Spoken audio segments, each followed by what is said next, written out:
Hola, sean todos bienvenidos. Vamos a conversar un poco sobre un fenómeno que casi nadie conoce que ocurrió en la historia de Honduras.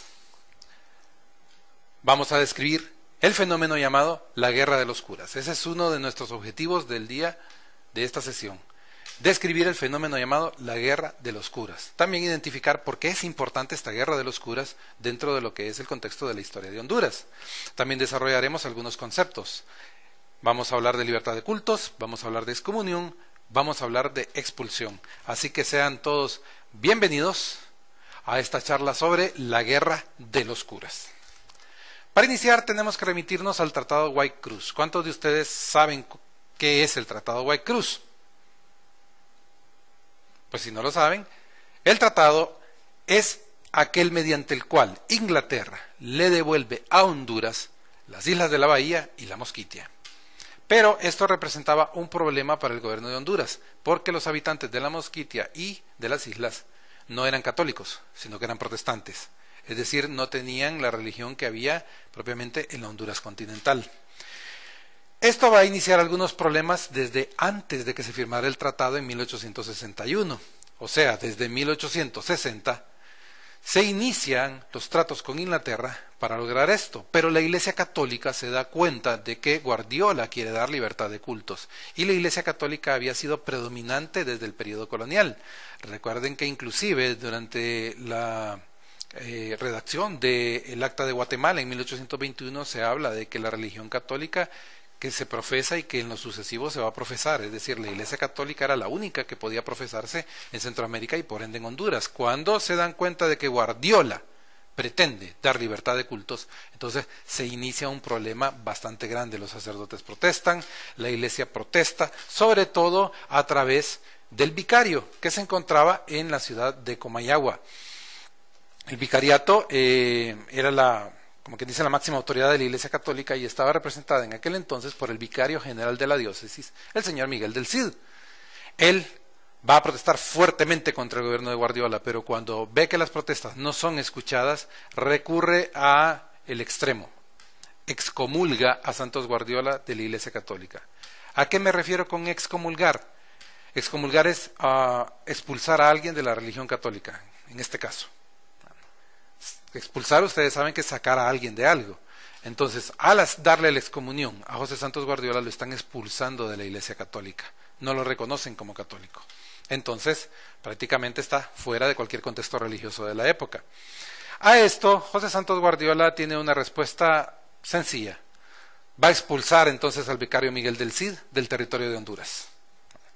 Con esto, los sacerdotes entienden de que efectivamente el gobierno está en contra de la Iglesia Católica y empiezan a armar a feligreses para levantarse en contra del gobierno de Santos Guardiola.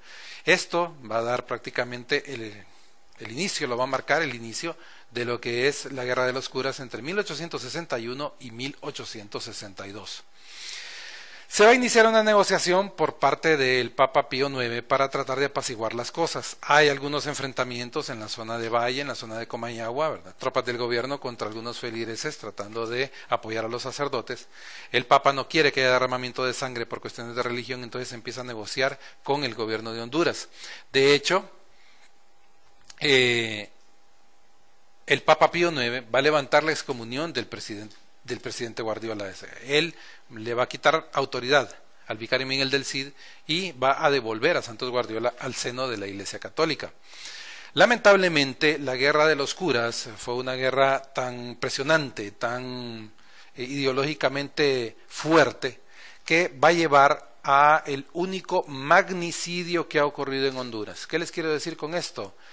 Producto de la Guerra de los Curas, y pese a la negociación de Pío IX, va a haber un complot para asesinar al presidente de la República de Honduras, a José Santos Guardiola. El complot va a tener éxito y José Santos Guardiola va a ser asesinado en enero de 1862. Por ello, una condecoración que le da el padre Pío IX, precisamente por haber él accedido, ¿verdad?, a pacificar las cosas con la Iglesia Católica, la famosa Gran Cruz de la Orden de San Gregorio Magno, el Papa Pío IX se la da en carácter póstumo, porque ya José Santos Guardiola ha muerto. Lo relevante de la Guerra de los Curas: ha ocurrido el único magnicidio en Honduras, producto de esa guerra, y la Iglesia Católica colonial, que había sobrevivido en el siglo XIX, pierde ya completamente el poder que había tenido en Honduras. Son los dos elementos que hacen importante este hecho de la Guerra de los Curas. Así que este es el momento para que ustedes trabajen un poco y me gustaría ponerlos a pensar en algo. ¿Fue correcta la decisión de José Santos Guardiola de permitir la libertad de cultos? ¿Creen ustedes que era correcto permitir la libertad de cultos, que no solamente hubieran católicos, sino que hubieran protestantes, evangélicos, cristianos, cualquier otra denominación? En todo caso, los invito a que conversen entre ustedes, conversen con su maestro, obtengan resultados de esa discusión y pues den su punto de vista para que su maestro los oriente en ese sentido. Cumplimos nuestro objetivo, describimos el fenómeno llamado la Guerra de los Curas, identificamos el porqué su importancia en la historia de Honduras, también definimos los conceptos de libertad de cultos, excomunión y expulsión. Así que eso ha sido todo. Un placer haber estado con ustedes.